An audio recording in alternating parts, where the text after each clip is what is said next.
In this video, I'm going to show you how to do the next few steps of this exercise.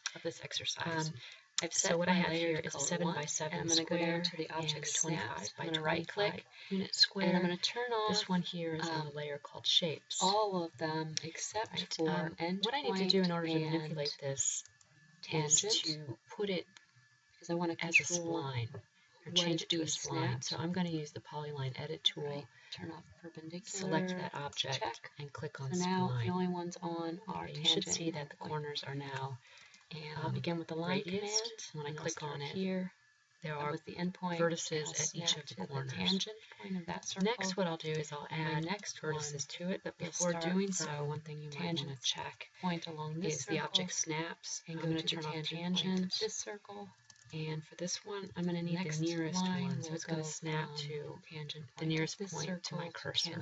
I go to the Modify panel. The last one, I can then begin to edit the spline. Point of this circle to I'll select the spline, and what okay. I'm going to do is add now I want to make this all one continuous polyline. So before I do that, click I on need to Add. use the trim command. I've typed in trim. You can also everywhere that I left click.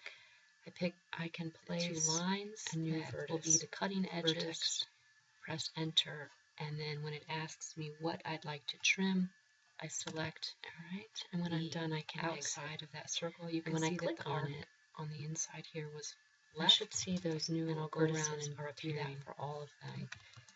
And the idea is then to take this select form what you want to trim, and by clicking on grips, the last circle, drag the form. So first you pick what will be the cutting within edges, and then you pick what you want to trim. This 7 by 7 Alright, the next square. step Will be the matter of clicking on the grip, these arcs on the and same dragging it. layer. Now, it'll take you a while to this line figure out so how I can to select all position of them, things so they're all fitting, and then change them to the color order you 1. drag them in will vary so with the shape they're starting that to you're form into this trying line. to produce. But to this turn is- them into this is a the idea. polyline, I'm going to go to the Polyline Edit tool, and I'll select one of them, this one, to get that. And it'll ask me, do I want to turn it into one? Yes, I do. So I press Enter to accept the yes default. And you can continue doing this and then I until can all select join.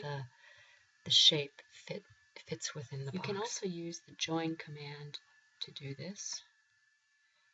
So I've gone around and selected all of them. Now when I hover over the line, you can see the whole thing illuminates, and that tells me that it's one continuous polyline.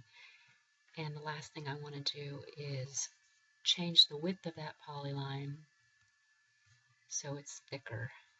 There's the width command, or the width option of the Polyline Edit tool, and I'll make it 1/16. Right, and you can repeat the steps to complete the next portion of that exercise.